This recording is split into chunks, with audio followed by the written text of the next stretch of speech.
it woke me up out of a dead sleep. That some dream. And in the dream, people were taking themselves too seriously. And I told them to snap out of it. And then I snapped out of it and I woke up. And I have a dream journal by the bed, but the pen got knocked onto the floor or something. So I couldn't write it down. And I told myself, I'll make myself remember. Never trust that. So I got myself out of bed. Here it is.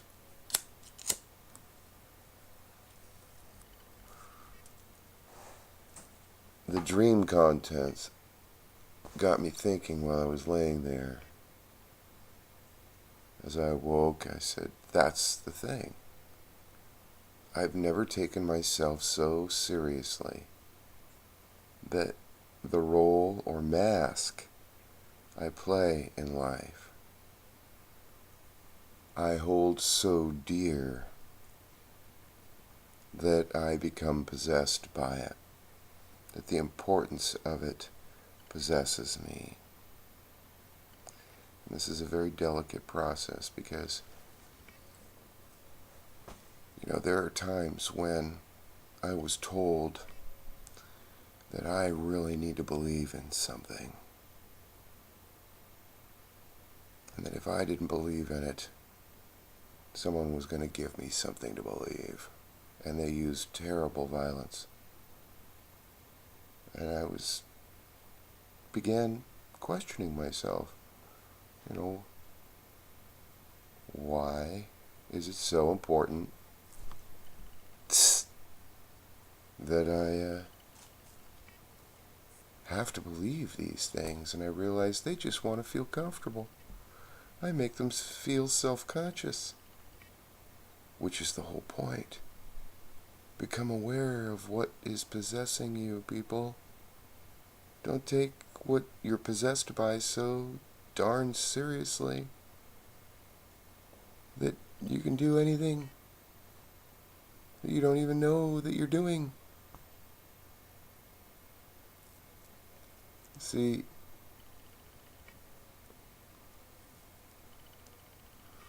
a believer, I heard it said somewhere, the thing about the dreamer is that they're asleep. And this is related to the aphorism that I said, faith and belief are shed like a serpent's skin once you know. The awe and wonder and magic in life does not dissolve away because you know something.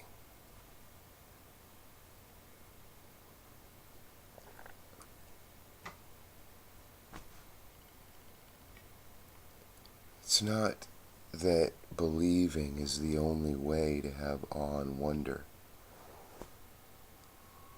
It's really awesome and, wondrous to be having something take us over.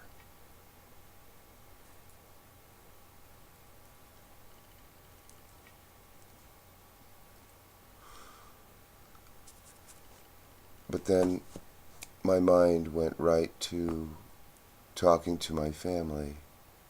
My daughter's getting married in June, my youngest daughter. And I realized this is what I need to tell them. I need to tell them that they are choosing to pick up the mask of marriage.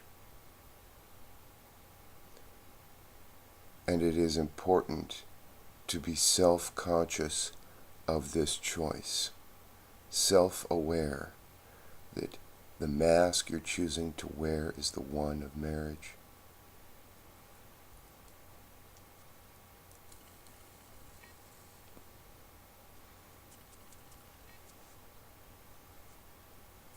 And it became clear to me also that this idea of joyful participation in the world, of sufferings that Campbell was talking about, Joseph Campbell, was to choose the mask that can bring us into joyful participation in the world. What is it, the mask we consciously want to choose to wear? What is it that we want to wear, that we want, that will put us into participation with life?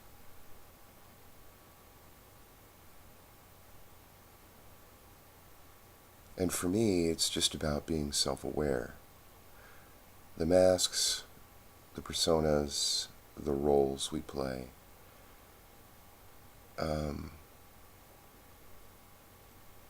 they are not primary, they are secondary to my getting to my goal. And this I don't expect everyone to understand. But there's something inside of me that says it doesn't matter what role you play. It doesn't matter what you do, who you are, but that you're true to yourself.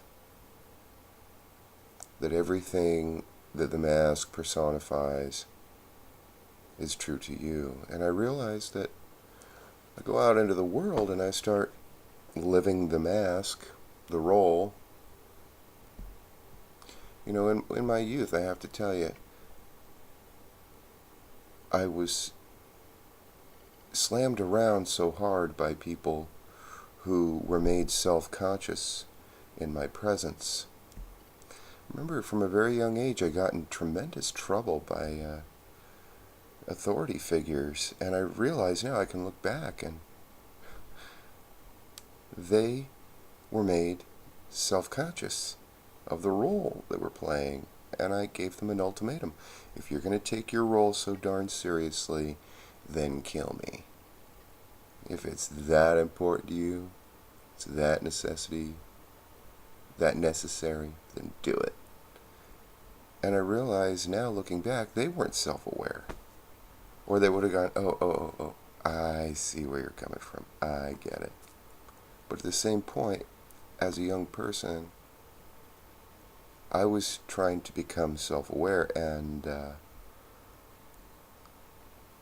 of the roles I was trying to play. So they played a role in trying to inform me, but being that they couldn't explain it, it showed that they didn't know it, that they were possessed by it themselves.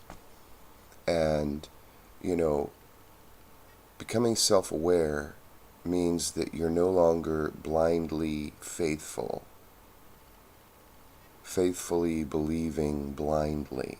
You become more conscious of how, at a deeper level, all the masks we wear are ridiculous, in the sense that if we have behavior that is contrary to our human nature, then the mask is not worthy of us. It is not worthy of the honor, dignity, and nobility that is the majesty of our humanity.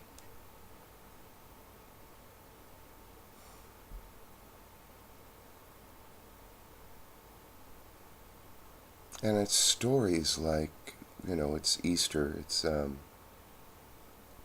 3 a.m., April 7th.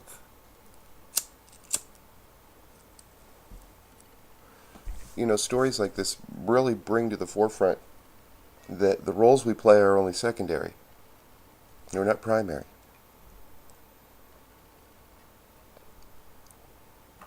But the hero stories, this great Messiah, this great hero or heroine,